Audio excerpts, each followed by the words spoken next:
வணக்கம் ஃப்ரெண்ட்ஸ். இன்னைக்கு நம்ம இந்திய பொருளாதார திட்டமிடலை பற்றி பார்க்க போறோம். இதுல முதல் பாயிண்ட், அனைத்து பொருளியல் வாழ்வும் திட்டமிடுதலுக்கு உட்பட்டது அப்படின்னு சொன்னதுன்னா லயன்ஸ் லாவிஸ். அப்புறம் திட்டமிடல் பார்த்தீங்கன்னா சோவியத் யூனியன், அந்த டைம்ல சோவியத் ரஷ்யா பார்த்தீங்கன்னா உலகிற்கு அளித்த நன்கொடையா பார்க்கும்போது ரஷ்யா முதல்ல 7 ஆண்டு திட்டத்தை தான் பின்பற்றியது. 1928 பார்த்தீங்கன்னா 10 ஆண்டு திட்டத்தை பின்பற்றியது. ஸோ கால அளவு கூட்டிக்கிட்டு அடுத்து பார்த்தீங்கன்னா திட்டமிடலில் அடங்கிய பொருளாதாரம், மொத்தம் 3 வகையான பொருளாதாரம் அடங்கியிருக்கு. ஒன்று சமத்துவ பொருளாதாரம், அடுத்து பார்த்தீங்கன்னா முதலாளித்துவ பொருளாதாரம், அடுத்து கலப்பு பொருளாதாரம். சரிங்களா? இந்த கலப்பு பொருளாதாரம் சமத்துவம் பிளஸ் முதலாளித்துவ பொருளாதாரம் ரெண்டு மிக்ஸ் ஆனதான் கலப்பு பொருளாதாரம், மிக்சர் எக்கனாமிக்ஸ் சொல்லுவாங்க. இந்த சமத்துவ பொருளாதாரம் பொறுத்தளவு இது பொது உடைமைன்னு சொல்லுவாங்க. இந்த சோவியத் யூனியன், இந்த கம்யூனிஸ்ட் நாடுகள்லாம் பின்பற்றக்கூடியது, வட கொரியா, சீனா, வெனிசுலா போன்ற நாடுகள் இது பின்பற்றக்கூடிய நாடுகள். இந்த பொருளாதார சமத்துவ பொருளாதாரத்தை முதலாளித்துவ பொருளாதாரத்தை பார்த்தீங்கன்னா அமெரிக்கா, ஜப்பான், பிரான்ஸ், ஸ்வீடன் இந்த நாடுகள்லாம் முதலாளித்துவ பொருளாதாரத்தை பின்பற்றுது. பிரான்ஸ்லாம் பார்த்தீங்கன்னா கலப்பு பொருளாதாரத்தை பின்பற்றுது. அந்த முதலாளித்துவ பொருளாதாரம் பார்த்தீங்கன்னா பெரும்பாலும் அதிக முன்னேற்றத்தை கொடுக்கும், பொருளாதார முன்னேற்றத்தை அதிகமா கொடுக்கக்கூடியது. சரிங்களா? அதனாலதான் வளர்ந்த நாடுகள் பெரும்பாலும் முதலாளித்துவ பொருளாதாரத்தை பின்பற்றும். ஸோ கலப்பு பொருளாதாரம் பாத்தீங்கன்னா வளர்ந்து வரக்கூடிய நாடுகள் பின்பற்றக்கூடியதுதான் கலப்பு பொருளாதாரம் சொல்லுவாங்க. இப்போ பெரும்பாலும் எல்லா நாடுகளும் கலப்பு பொருளாதாரத்தை பின்பற்றுது. முதலாளித்துவ பொருளாதாரம் இது அங்காடி பொருளாதாரம் சொல்லுவாங்க. சரிங்களா? மார்க்கெட் பொருளாதாரம். சரிங்களா? மார்க்கெட் எக்கனாமிக் சொல்லுவாங்க. தடையில்லா சந்தைகளும் பண்டங்களின் உற்பத்தி பகிர்வு தொடர்ந்து நடைபெறும். இதில் பகுதி சார்ந்த திட்டமிடல் காணப்படும். சரிங்களா? கொஞ்சம் சின்ன திட்டங்கள் இதை பிளான் பண்ணி பண்ணுவாங்க. சரிங்களா? முதலாளித்துவ பொருளாதாரத்துல யுஎஸ்ஏ, கனடா, அப்புறம் ஆஸ்திரேலியா போன்ற நாடுகள் வந்து முதலாளித்துவ பொருளாதாரம் கூட சொல்லுவாங்க. யூகேயும் பாத்தீங்கன்னா கிட்டத்தட்ட முதலாளித்துவ பொருளாதாரம் தான். ஆனா இப்போ பாத்தீங்கன்னா அவங்க கலப்பு பொருளாதாரத்துக்கு இந்த கலப்பு பொருளாதாரத்தை பின்பற்ற ஆரம்பிச்சிட்டாங்க. சமத்துவ பொருளாதாரம் இது முழுமையான திட்டமிடப்பட்ட பொருளாதாரம் வந்து கட்டளை பொருளாதாரம் சொல்றாங்க. சரிங்களா? அதாவது உற்பத்தி அரசை ஏற்று செயல்படுத்தி, அதாவது உற்பத்தி தான் அரசு தான் உற்பத்தி பண்ணணும், அதை செயல்படுத்துறது அரசு தான். ஏன்னா மக்கள் நலனுக்காக உள்ள பொருளாதாரம் சமத்துவ பொருளாதாரம். சைனா, கியூபா, நார்த் கொரியா, அப்புறம் ரஷ்யா போன்ற நாடுகள் இதைதான் பின்பற்றுது. இந்தியாவும் பார்த்தீங்கன்னா 1991 சமத்துவ பொருளாதாரம் பின்பற்றுது. இப்போ கலப்பு பொருளாதாரம், கலப்பு பொருளாதாரத்தை பொறுத்தளவு அரசு தனியார் ரெண்டுமே சேர்ந்து கண்டம் பண்றதா பார்த்தீங்கன்னா கலப்பு பொருளாதாரம் சேர்ந்து பொருளாதார முன்னேற்றத்துக்காக பாடுபடுது. இந்தியா, பிரான்ஸ், பிரேசில் போன்ற நாடுகள் கலப்பு பொருளாதாரத்தை பின்பற்றுகிறது. அதுக்கடுத்து பாத்தீங்கன்னா இப்போ திட்டக்குழுக்கள் ஃபார்ம் ஆகுது இந்தியாவில். சரிங்களா? அதுல பாத்தீங்கன்னா திட்டத்தின் வகைகளை பொறுத்தளவுல என்னென்ன வகைகள் இருக்கு அப்படிங்கிறத அனலைஸ் பண்றாங்க. சரிங்களா? பெரும்பாலும் திட்டத்துல பாத்தீங்கன்னா 3 திட்டங்களை வகைப்படுத்திருக்காங்க. சரிங்களா? ஒண்ணு பாத்தீங்கன்னா மைய திட்டம். இது பாத்தீங்கன்னா ரஷ்யா செயல்படுது. ஏன்னா மத்திய அரசு தான் பாத்தீங்கன்னா இந்த மைய திட்டத்தை செயல்படுத்தும். ஸோ அரசு தான் பாத்தீங்கன்னா முன்னின்று திட்டங்கள் அனைத்தையும் செயல்படுத்தும். தனியார் பின்னாடி வச்சிருப்பாங்க. சரிங்களா? அடுத்தது தூண்டு திட்டம். சரிங்களா? தூண்டு திட்டம் பாத்தீங்கன்னா இந்தியா தான் இந்த தூண்டு திட்டத்தை செயல்படுத்துது. சரிங்களா? அதுக்கடுத்து சுட்டிக்காட்டு திட்டம். சுட்டிக்காட்டு திட்டங்கிறது பாத்தீங்கன்னா பிரான்ஸ் போன்ற நாடுகள் பாத்தீங்கன்னா சுட்டிக்காட்டு திட்டத்தை பின்பற்றுகிறது.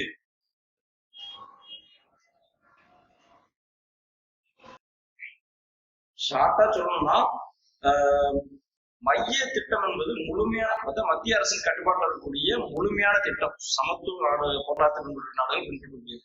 அடுத்து பாத்தீங்கன்னா தூண்டும் திட்டங்கிறது தனியார் துறையை ஊக்குவிக்கும் திட்டங்களை கொண்டு செயல்படுத்தக்கூடியது தூண்டும் திட்டம். இந்தியா பாத்தீங்கன்னா 1993 முன்ன வர தூண்டும் திட்டத்தை தான் பின்பற்றுச்சு. சரிங்களா? அடுத்து சுட்டிக்காட்டு திட்டம். இது பாத்தீங்கன்னா அரசு பாத்தீங்கன்னா தனியார் துறையை முன்ன போச்சுட்டு பின்னாடி அவங்களுக்கு சப்போர்ட் கொடுக்குது. இதுதான் சுட்டிக்காட்டும் திட்டம். சரிங்களா? இப்போ பாத்தீங்கன்னா இந்தியா பின்பற்றுவது சுட்டிக்காட்டும் திட்டம் தான். அடுத்து பொருளாதார திட்டமிடலை 3 பிரிவுகளாக பிரிக்கலாம். சரிங்களா? அது என்ன 3 வகையான பிரிவுகள் பார்க்கலாம். குறுகிய கால திட்டம், ஷார்ட் டேர்ம் பிளான் சொல்லுவாங்க. சரிங்களா? இதை கட்டுப்படுத்தும் திட்டம் அல்லது செயல்பாட்டு திட்டம் சொல்லுவாங்க. அடுத்து நடுப்பருவ திட்டம், மிட் டேர்ம் பிளான், இது தந்திரமான திட்டம் சொல்லுவாங்க.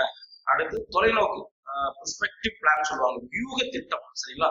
சோ இந்த திட்டத்தின் அடிப்படையில் அதாவது ஷார்ட் டேர்ம் பிளானா, மிட் டேர்ம் பிளானா, பெர்ஸ்பெக்டிவ் பிளானா அப்படிங்கிறது அந்த திட்டத்தை பொறுத்து. சரிங்களா? சரி, இதோட கால அளவு எவ்வளவுன்னா குறுகிய கால திட்டம் 1 இயர். அடுத்து நடுப்பருவ திட்டம்னா 3 to 7 ஆண்டு திட்டம். இந்தியா பாத்தீங்கன்னா பெரும்பாலும் இந்த நடுப்பருவ திட்டத்தை தான் பின்பற்றுது. அடுத்து தொலைநோக்கு திட்டம் கால அளவு 10 முதல் 30 ஆண்டுகள் கொண்டது. ரஷ்யா பாத்தீங்கன்னா 10 ஆண்டு திட்டங்களை செயல்படுத்தும். ஸோ தொலைநோக்கு திட்டத்தில் ரஷ்யா செயல்படும். சரிங்களா? அடுத்து இந்த பாயிண்ட்ஸ் எல்லாம் பாத்தீங்கன்னா டிஎன்பிஎஸ்சில சம்டைம் கேட்பாங்க. சரிங்களா? அதனால பார்த்து வச்சுக்கோங்க. போலீஸ் ஸ்டூடெண்ட்ஸும் பார்த்துக்கோங்க, எஸ்ஐ படிக்கிறவங்க. அடுத்து சுழல் திட்டம். சுழல் திட்டம்ங்கிறது நிர்ணயிக்கப்பட்ட இலக்குகளை கொண்ட 5 ஆண்டு திட்டம் போல் இல்லாம திரும்ப திரும்ப இந்த திட்டத்தை வந்து பாத்தீங்கன்னா ஒவ்வொரு ஆண்டும் மாற்றி அமைச்சே இருக்கும். உதாரணத்துக்கு வறுமை திட்டம் எடுத்துக்கலாம். 1951 நம்மளோட வறுமை திட்டம் செயல்படுத்தப்பட்ட போதும் இப்பவும் பாத்தீங்கன்னா வறுமை திட்டம் செயல்பட்டு தான் இருக்கு. சரிங்களா?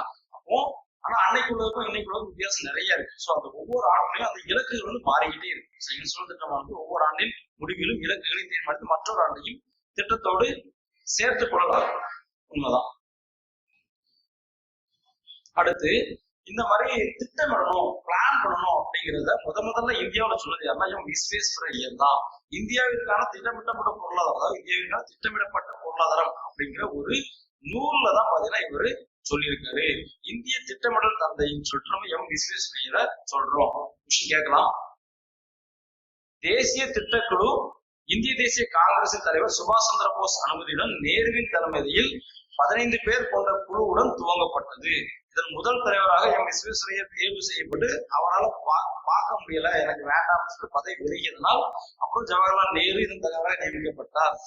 இதன் நோக்கம் என்ன அப்படின்னா தொழில்துறையை வேகமாக வளர்ச்சியடை செய்து இந்தியாவின் வருவாயை இரட்டிப்பாக்குதல், வேளாண் உற்பத்தி அதிகரித்தல். இதுதான் இதோட நோக்கமா இருந்துச்சு.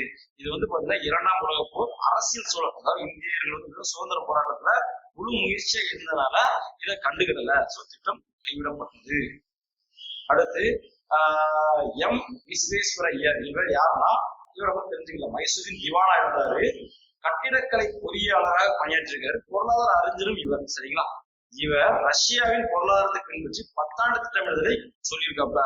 1938 இந்திய தேசிய காங்கிரஸ்ல இந்திய தேசிய காங்கிரஸ் மாநாடு ஹரிப்பூரில் சுபாஷ் சந்திர போஸ் தலைமையில நடந்துச்சு. அங்கதான் பார்த்தீங்கன்னா இதற்கு விரிவாக விளக்கப்பட்டது. அந்த இதுக்கு நம்ம சொன்ன பாத்தீங்கன்னா திட்டக்குழு வந்து பாத்தீங்கன்னா நேருவின் தலைவர் 15 குழுவோட சேர்த்து அமைக்கப்பட்டது இந்த காங்கிரஸ் மாநாட்டில் தான். அடுத்து 1940 இதுக்கு அடுத்து இந்த திட்டக்குழுவுக்காக நடந்த வரலாறு தான் திட்டக்குழு ஸ்டார்ட் பண்ணும்போது அதுக்கு முன்ன என்னென்ன நடந்துச்சு. ஸோ அதை பத்தி இப்ப நம்ம பார்த்துட்டு இருக்கோம். அதோட வரலாறு விஸ்வேஸ்வரய்யர் தான் ஃபர்ஸ்ட் திட்டமிடலை பத்தி சொல்லியிருக்காங்க. அதுக்கு அடுத்து வேற யாரெல்லாம் பண்ணோம்னா அவங்களோட மைண்ட் சொல்றாங்கன்னு பார்ப்போம். 1940 பம்பாயில் 8 முன்னணி தொழிலதிபர்கள் பம்பாய் திட்டம் துவங்கப்பட்டது. ஸோ இப்போ லாஸ்ட் டிஎன்பிஎஸ்சி எக்ஸாம்ல கூட இது கேட்கறாங்க. நிறைய எக்ஸாம்ல ரிப்பீட்டடா இது கேட்டிருக்காங்க. பம்பாய் திட்டம் இந்த ஆண்டு. சரிங்களா? அந்த பாயிண்ட்ஸ் வச்சு கேட்கறாங்க. இதுக்கு அடுத்து பாத்தீங்கன்னா இது உள்ள யாரெல்லாம் என்னென்ன டீடைல்ஸ் என்ன இது உள்ள யாரெல்லாம் இருக்காங்க, அதுல முக்கியமானவங்க யாருன்னு பாருங்க. ஜேஆர்டி டாடா, ஜிடி பிர்லா, தாகூர் தாஸ், ஸ்ரீராம், லாலாராம் போன்ற முக்கியமானவர்கள் இருக்காங்க. இதன் நோக்கம் சிறு குறு தொழில் வளர்ச்சி, வேளாண்மை சுயசார்பு. ஸோ அடுத்த வருஷம் இதுவா கூட இருக்கலாம். அடுத்த வருஷம் கேட்கக்கூடிய கொஸ்டின் இதுவா கூட இருக்கலாம்.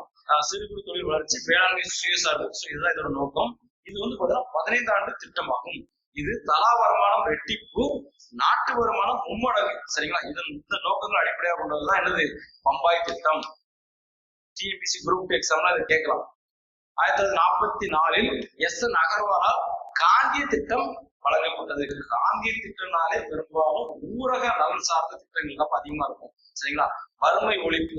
ஏன்னா காந்தி வந்து பாத்தீங்கன்னா கிராமங்கள் தான் நாட்டின் முதுகெலும்பு அந்த மாதிரி சொல்லிருப்பாங்க. கிராமத்தை தான் முன்னேற்றணும் அப்படிங்கிறது காந்தியோட ஒரு கொள்கை.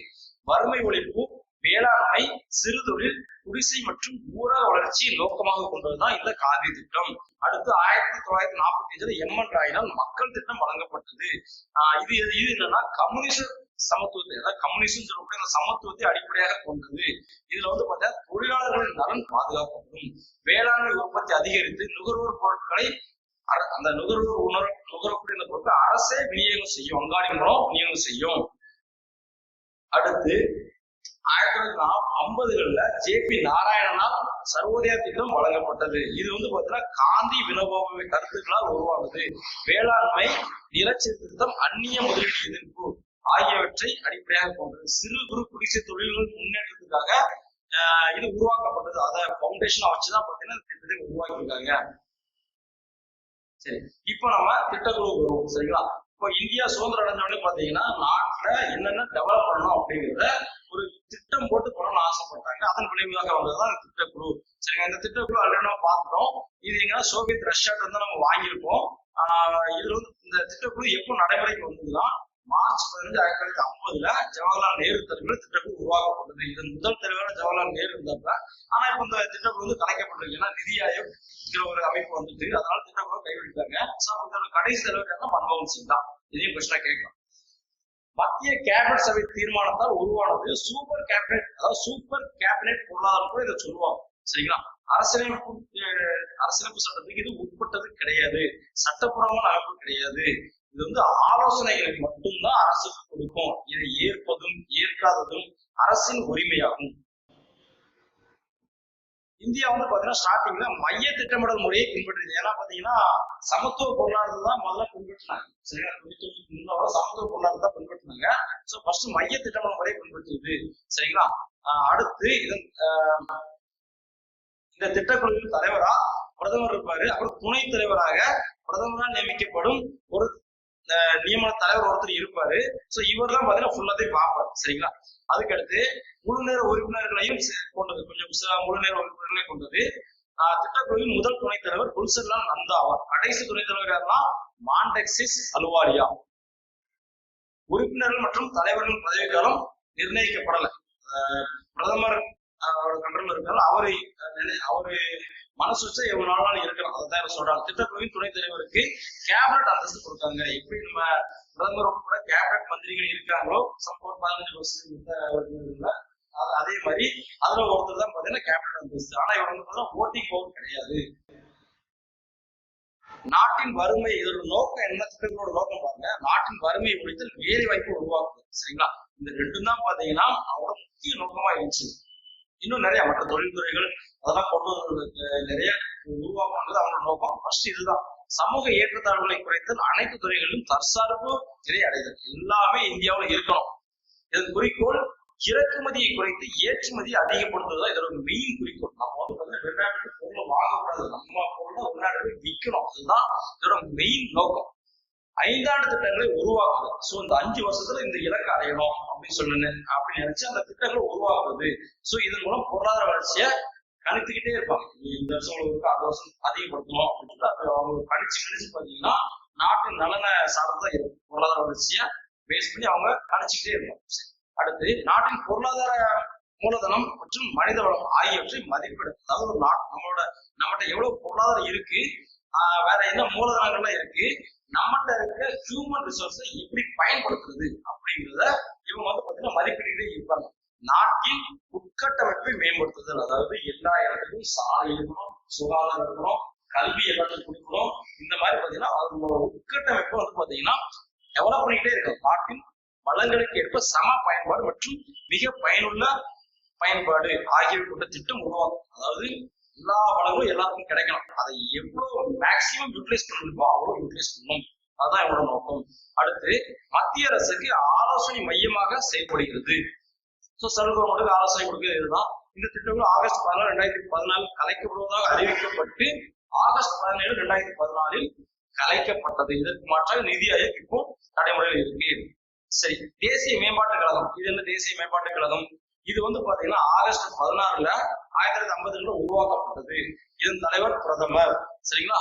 உறுப்பினர்கள் மத்திய கேபினட் மந்திரிகள், அனைத்து மாநில முதல்வர்கள், அனைத்து மாநில நிதி மந்திரிகள், யூனியன் பிரதேச துணைநிலை ஆளுநர்கள் மற்றும் மத்திய அரசால் ஆளப்படும் மாநிலங்களில் ஆளுநர்கள் ஆகியோர்களை கொண்ட ஒரு அமைப்பு தான் என்னது தேசிய மேம்பாட்டு கழகம். இதோட நோக்கம் என்ன?